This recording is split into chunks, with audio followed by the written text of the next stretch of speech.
નમસ્કાર મિત્રો, સ્વાગત છે તમારું આજના તાજા સમાચારોમાં।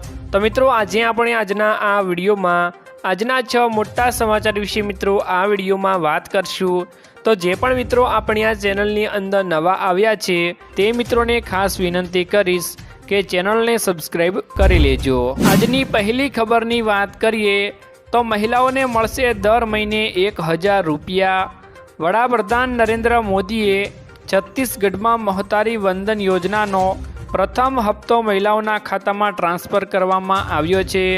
પીએમ નરેન્દ્ર મોદીએ કહ્યું હતું કે દર મહિને તમને તમારા બેંક ખાતામાં કોઈપણ મુશ્કેલી વિના 1000 રૂપિયા આવશે અને હું તમને આ ગેરંટી એટલા માટે આપી રહ્યો છું કારણ કે મને છત્તીસગઢની ડબલ એન્જિન સરકારમાં વિશ્વાસ છે।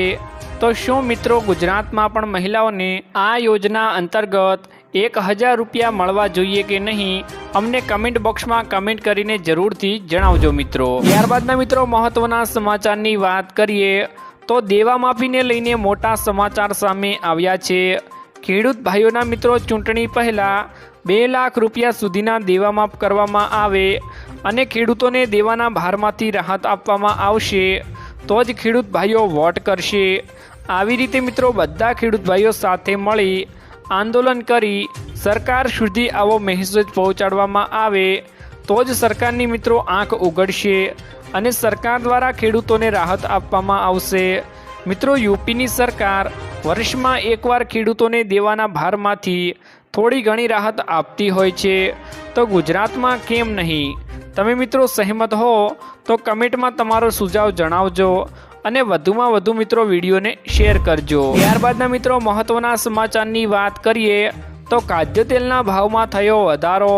હોળી અને ધૂળેટી આવતા સિંગતેલ અને કપાસિયા તેલના ભાવમાં ધરખમ વધારો થયો છે। સિંગતેલ અને કપાસિયા તેલના ભાવમાં 100 રૂપિયાનો વધારો કરવામાં આવ્યો છે મિત્રો। સિંગતેલના ડબ્બાનો ભાવ 2740થી લઈને 2840 પર પહોંચ્યો છે અને કપાસિયા તેલના ભાવ ₹1640થી લઈ 1740 રૂપિયા થયો છે મિત્રો। ત્યારબાદના મિત્રો મહત્વના સમાચારની વાત કરીએ તો ખેડૂત ભાઈઓ માટે મોટા સમાચાર સામે આવ્યા છે। મિત્રો ગોંડલ માર્કેટિંગ યાર્ડ 8 દિવસ માટે બંધ રહેશે। માર્ચ એન્ડિંગના કારણે તારીખ 24/3થી લઈ 31/3 સુધી હરાજીનું કામકાજ તેમજ જણસીની આવક સદંતર બંધ રહેશે। ખેડૂતોને યાર્ડમાં જણસ લઈને ના આવવા માટે સૂચન કરવામાં આવ્યું છે। તારીખ 1/4ને સોમવારથી માર્કેટિંગ યાર્ડ રાબેતા મુજબ ચાલુ રહેશે। તે જ સાથે મિત્રો રાજકોટ માર્કેટિંગ યાર્ડમાં 22 માર્ચથી શુક્રવારથી 1 એપ્રિલ સુધી સળંગ 11 દિવસ માર્ચ એન્ડિંગની મિત્રો રજા રહેશે। ત્યારબાદના મિત્રો મહત્વના સમાચારની વાત કરીએ તો મિત્રો અંબાલાલ પટેલે કરી મહત્વની આગાહી। હવામાન નિષ્ણાંત અંબાલાલ પટેલે કરા સાથે કમોસમી વરસાદ થવાની મિત્રો આગાહી કરી છે। હવામાન નિષ્ણાંત અંબાલાલ પટેલે આગાહી કરતાં જણાવ્યું હતું કે એટલે આજથી તારીખ 24થી દરમિયાન મિત્રો તેમણે આગાહી કરતાં જણાવ્યું હતું કે વિવિધ ભાગોમાં વાદળો ઘેરાશે અને કેટલાક ભાગોમાં તારીખ 26 માર્ચ સુધી વાદળછાયું વાતાવરણ રહી શકે છે। આ સાથે તેમણે જણાવ્યું હતું કે પશ્ચિમી સૌરાષ્ટ્ર અને દરિયા કિનારાના ભાગોમાં પવન વધુ રહેશે, કચ્છના ભાગોમાં પણ વધુ રહેશે અને વાદળ રહેવાની મિત્રો શક્યતાઓ છે। આ દરમિયાન દરિયાકાંઠાના કેટલાક ભાગોમાં પણ ક્યાંક હળવો વરસાદ પડી શકે છે તેવી મિત્રો અંબાલાલ પટેલ દ્વારા આગાહી કરવામાં આવી છે। ત્યારબાદના મિત્રો મહત્વના સમાચારની વાત કરીએ તો બેંકો 3 દિવસ રહેશે બંધ।